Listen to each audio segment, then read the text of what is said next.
The Gospel of Mark is a book in the Bible about the life of Jesus. And the earliest reliable tradition tells us that it was written by a guy named John Mark. Now, Mark didn't just grab a bunch of random stories about Jesus and throw them together. He's designed this book to address some really specific questions about whether or not Jesus was the Jewish Messiah. So let's stop right there, because that's a term a lot of people like me aren't very familiar with. Yeah, so the Messiah was a royal figure, sometimes called the Son of God, that Israel was expecting to come and set up a kingdom here on earth. And around the time of Jesus, Israel was occupied by Rome, and so many Jews were hoping that the Messiah would come and overthrow the Romans and rule as king. But Jesus didn't overthrow the Romans. In fact, he was killed by them. And that brings us to the very issues Mark is trying to get at in this book. So in the first half, he focuses on who Jesus is. Is he really the Messiah? And then in the second half, he's addressing how Jesus became the messianic king. And then right here in the middle of the book is this pivotal story that brings the two halves together, and Jesus answers both of these questions. Okay, so let's talk about the first half of the book, who Jesus is. So Mark makes his beliefs about Jesus very clear from the first line of the book. The beginning of the good news about Jesus, the Messiah, the Son of God. One of the next stories is Jesus getting baptized, and God's voice announces from heaven, "This is my son."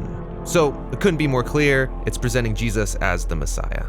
Yes, but as you're reading through this first half of Mark, you'll notice something really interesting start to happen. Jesus is going about healing all these different people, and he's constantly telling them to keep quiet about who he is. This happens so many times in Mark's account, it's very strange. Yeah, why keep it a secret? So remember, lots of Jews had lots of different expectations about what the Messiah would be and do. And so Jesus doesn't want people to misunderstand what it means for him to be Israel's Messiah. And so with all that in mind, we come now to the pivotal story at the center of the book, where Jesus takes his disciples away and he asks them, "Who do you all say that I am?"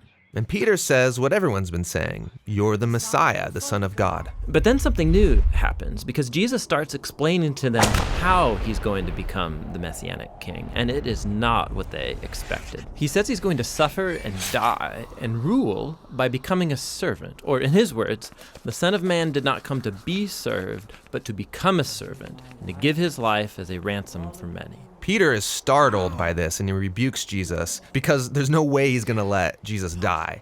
And Jesus responds, "Get behind me, Satan," which is really intense. It really is. But it highlights how important it is for Jesus that his disciples come to understand who he really is.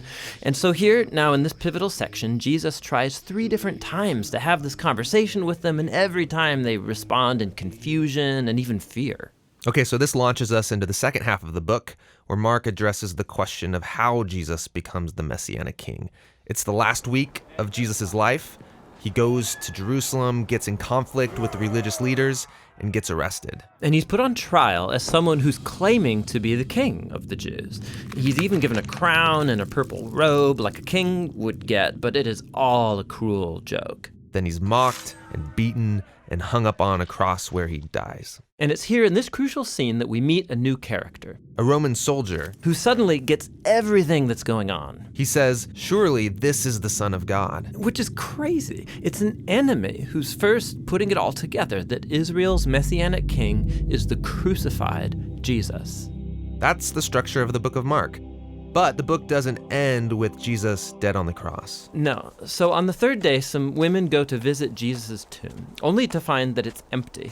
And then there's this angel standing there, instructing them to go and tell this good news that Jesus is alive from the dead. But instead, they run away and they don't tell anyone because they're afraid, and that's how the book ends. Which is a really abrupt ending. Yeah, it's so abrupt that later scribes did add an ending that brings more closure to the story. And you'll find that story in your Bible with a little footnote that says it was added much later. But Mark's a brilliant storyteller, and he's intentionally ended this book abruptly. So all through the book, the disciples have been confused about Jesus' plan to give up his life, the story in the middle, and now right here at the end. It's like Mark is acknowledging just how startling this claim really is. And he wants you, the reader, to wrestle with it for yourself. Is this crucified Jesus really the Messiah that they've been waiting for?